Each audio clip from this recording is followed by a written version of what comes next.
All right, I'm going to step into an interesting topic today. And so, a number of factors I think we would agree. Many of us here have converged. Each of these various factors has had negative impact on Canada. There's many of them, but and they've converged into something that seems as some existential threat being bearing against us. Um, King Charles' recent speech with the opening of British Parliament was a stark recap of each facet of what seems to be an agenda. And this agenda, this mandate, if you will, it has no regard for the best interest or will of the British people. And to the degree it impacts Commonwealth nations such as ours, it's not favorable to what I'm hearing from people that people want for a free, open, and prosperous country. So, to be fair, this was a restating of Labour Party priorities, and the King certainly didn't write this speech, but Charles is our king too, like it or not. And I've heard some people say, "Well, he's not my king." Well, he is, and we could argue that and discuss whether he should be or what role that institution should have moving forward in the future. I think that actually is more of a question than it ever has been for me as a person who's a bit of an institutionalist. Even through much of my life, I feel like I'm sometimes been the youngest monarchist in the room in many cases. But this presented a list of priorities that was in lockstep with not just the Labour Party or that kind of socialist leftist wing of British politics. We see it in Canada too, but it also is in lockstep with a broader agenda that comes out of Davos, the World Economic Forum, Central European agenda, and we're subject, of course, to that too. So the King's address was a unique turning point for the monarchy, in my view, as it felt like the King was himself making a political stand. And we know from things Charles has said over many years where he stands with issues around the environment and politics. But he is the King now, and I think we all would feel much better if he would speak less about these things and lean into these things less, and take on that ceremonial role until William can wear that crown. But I think this is even more poignant for the British people, as this came on the heels of an election in which they resoundingly rejected most everything that is touted here in Charles's speech as their nation's priorities.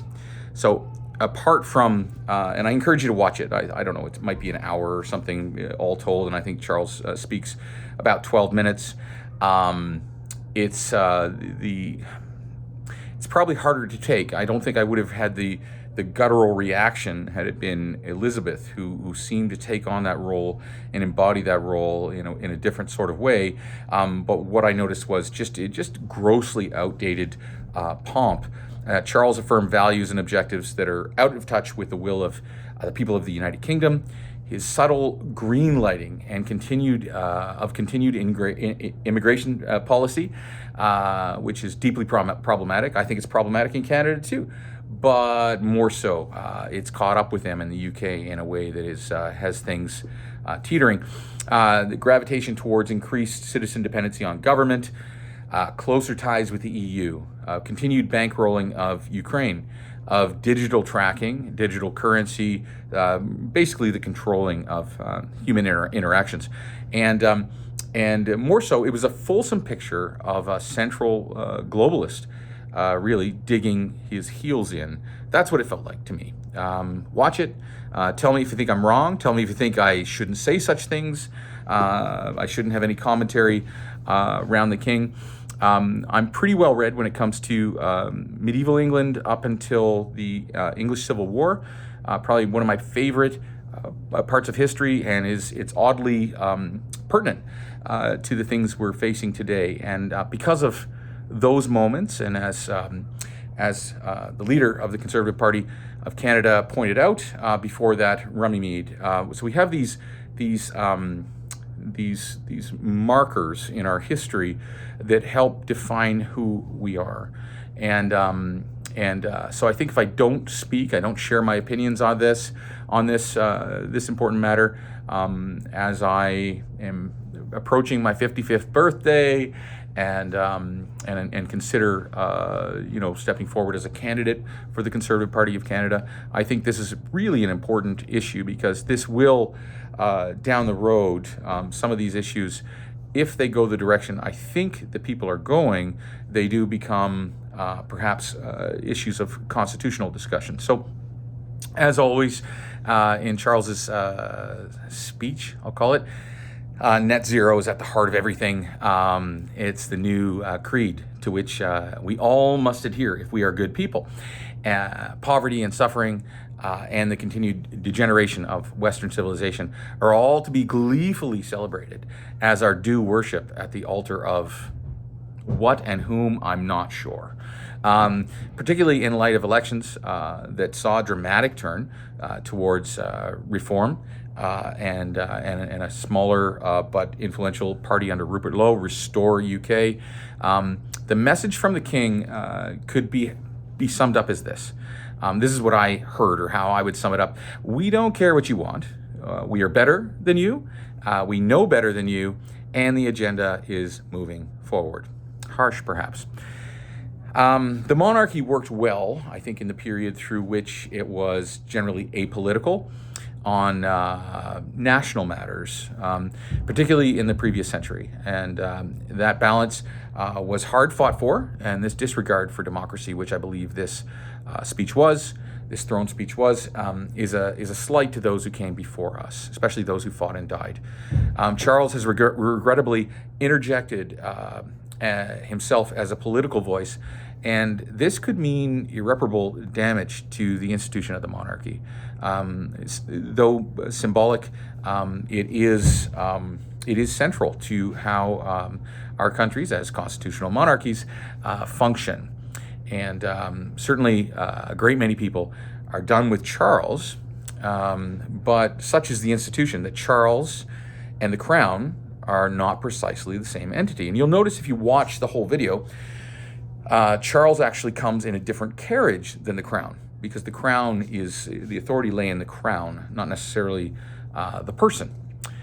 The next election may well, additionally, sadly, partly because of this, become an unofficial referendum on the institution, this institution that lay at the heart of a great history and of the Commonwealth itself. The move towards conservatism, populism, not a bad word, by the way, become additionally perhaps a choice for or against the monarchy. Seeing modern events through the lens of history, as I am inclined to do, this level of detached arrogance was reminiscent, for me, of Charles I. And that, of course, resulted in the Great Rebellion, the English Civil War. And I'll talk about that more at another time, because I have been blessed enough to go to the UK to do some exploratory work and some degree of research even on that period of time, and a familial connection to that moment in history. But I digress. Certainly there are two opposed forces at odds within the United Kingdom, and I think we can see that kind of divide happening here, certainly in Australia and New Zealand. Seems to be something in common and lockstep with those countries, in particular with the UK, and to a lesser degree through the Commonwealth. Things are heated up, and I think probably the exceptional pressure the Brits are under with illegal immigration and two-tier policing and the rest, I think has things heightened there. While the elites have power, wealth, and legislative tools at hand, momentum does seem to be with the common people, and the common people are waking up.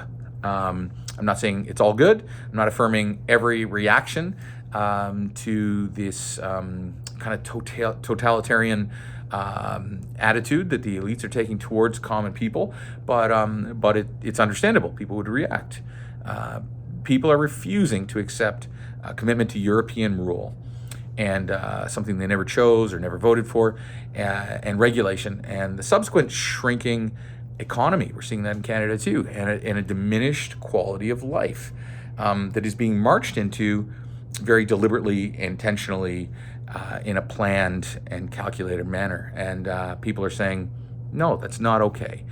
This is a world that's imagined by these elites and their international agencies, unelected international agencies around the world, who advise governments, and then governments sign on to take that advice in official capacity, and then this advice then becomes essentially law and policy.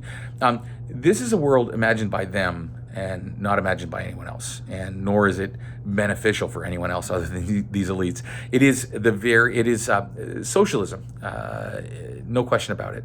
It's being pushed in virtually every corner, and it has, in some ways, it's supplanted the heart of our communities and of our nation. It's supplanted national pride. It's supplanted national identity. It's supplanted, in some ways, religion, even in the hearts and the morals of many.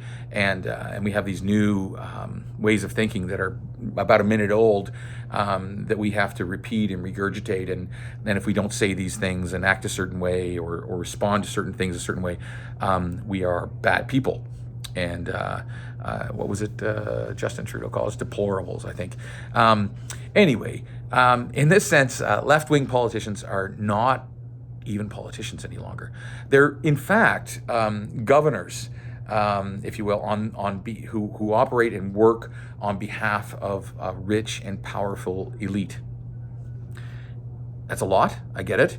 You may recall that the head of the World Economic Forum actually declared that he had that kind of affiliation or that kind of connection with Canada's Liberal cabinet, and that included our former Prime Minister. And there's no reason to think that our global banker Prime Minister is on a different track. It's very clear that he's taking us down the same road. So the back and forth between political parties that we have historically seen, and it always felt like a bit of an illusion, I think, for many of us. That continues, and that has slowed progress, towards this kind of takeover in some ways. But once the bureaucracy is sufficiently grown, and I think there was a recent report that since 2015, we've had a 39% increase in Canada's bureaucracy. So that's grown, and efficiencies haven't grown, but certainly the people on the dole and the money we spend as taxpayers certainly is.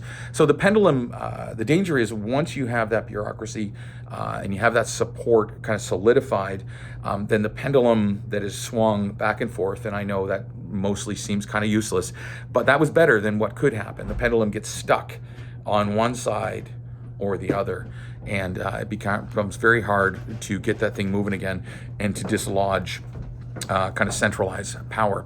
So with regard to the UK, Charles may be unable to rescue Prime Minister Starmer.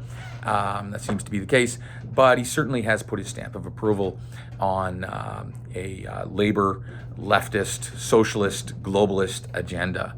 And whether Starmer resigns or not, it is clear that this government intends to advance that agenda, in spite of the fact that the people, by and large, are really against that agenda, and with the blessing of the King. This should alert countries like ours, as part of the Commonwealth, and for whom Charles is indeed King, that we're going to face a future election that will include a clear but unspoken choice about whether our country retains anything reminiscent of what we have known in terms of truth or freedom, or will the King and his elite European friends determine the future of what they still call democracy, but it doesn't function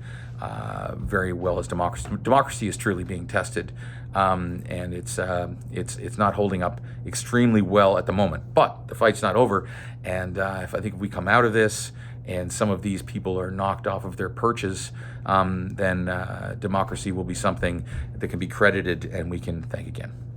I'll say this in closing. As ever, evil cannot comprehend love, and thereby underestimates continually, over and over again, the power of good, love, and truth. So in that sense, I remain hopeful.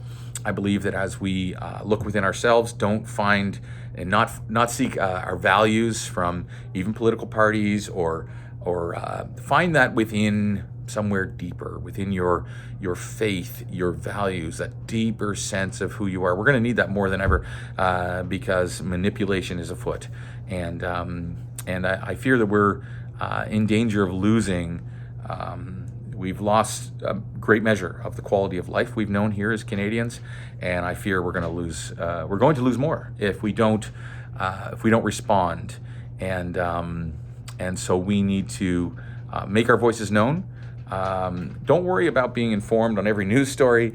Worry about being grounded with your friends, your family, and your faith, and in that, speak truth, and truth to power. All right. Bless you. Thanks.